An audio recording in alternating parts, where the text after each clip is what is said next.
Hi guys, Akhil bro എന്ന YouTube ചാനലിലേക്ക് എല്ലാവർക്കും സ്വാഗതം. Bigg Boss Malayalam season 7 live update ആയിട്ട് എത്തിയിരിക്കുകയാണ്. അപ്പോൾ നമ്മുടെ ബിഗ് ബോസ് ഹൗസിലേക്ക് രണ്ടാമത് കയറി ചെന്നിരിക്കുന്ന കണ്ടസ്റ്റന്റ് മറ്റാരുമല്ല, അനുമോളാണ്. നമ്മൾ നേരത്തെ പറഞ്ഞ പോലെ തന്നെ കോമണർ ആയിട്ടുള്ള അനീഷ് ടിയയ്ക്ക് ശേഷം രണ്ടാമത് കയറി വന്നിരിക്കുന്ന അനുമോളാണ്. അപ്പോൾ അനുമോളിനെ കുറിച്ച് നേരത്തെ തന്നെ പ്രഡിക്ഷൻ ലിസ്റ്റിലൊക്കെ വരുന്ന സമയത്ത് തന്നെ പറഞ്ഞിട്ടുണ്ടായിരുന്നു, അനുമോൾ ഭയങ്കര ഇമോഷണലാണ്, ഭയങ്കരമായിട്ട് കരയുകയൊക്കെ ചെയ്യും എന്നൊക്കെ. എന്നാൽ അത് തന്നെയാണ് ലാലേട്ടനും ഇൻട്രോയിൽ ചോദിച്ചത്. കാരണം അനുമോൾ കയറി വന്നതിന് ശേഷം അനുമോളുടെ കുറേ വീഡിയോസൊക്കെ കാണിച്ചിട്ടുണ്ടായിരുന്നു. അതിനുശേഷം ലാലേട്ടൻ തന്നെ ചോദിക്കുകയുണ്ടായിരുന്നു, അനുമോൾ ഭയങ്കര ഇമോഷണൽ ആണല്ലേ, നന്നായിട്ട് കരയൊക്കെ ചെയ്യോ എന്നൊക്കെ ചോദിച്ചിട്ടുണ്ട്.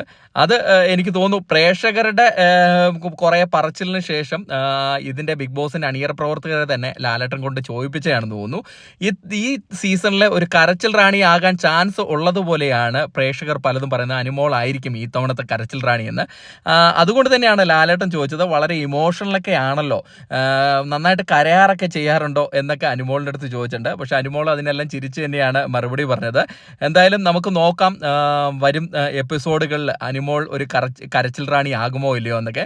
എന്തായാലും പ്രേക്ഷകരായ നിങ്ങളുടെ അഭിപ്രായം എന്താണ്? അനുമോൾ ഈ സീസണിലെ ഒരു കരച്ചിൽ റാണി ആകുമോ എന്നൊക്കെ നിങ്ങളുടെ അഭിപ്രായം കമൻ്റായിട്ട് രേഖപ്പെടുത്തുക. എന്തായാലും അനുമോളിൻ്റെ എൻട്രി കഴിഞ്ഞിട്ടുണ്ട്.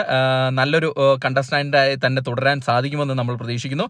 എന്തായാലും വരും ദിവസങ്ങളിലെ വിശേഷം നിങ്ങളുമായിട്ട് പങ്കുവയ്ക്കുന്നതായിരിക്കും. അതിനായിട്ട് നമ്മുടെ ചാനൽ തന്നെ കൂടെ ഉണ്ടായിരിക്കുക. ചാനൽ സബ്സ്ക്രൈബ് ചെയ്തില്ലെങ്കിൽ ദയവ് ചാനൽ സബ്സ്ക്രൈബ് ചെയ്യുക. അടുത്ത ഒരു വീഡിയോ ആയിട്ട് കാണുന്നവരെ ടാറ്റാ ബൈ.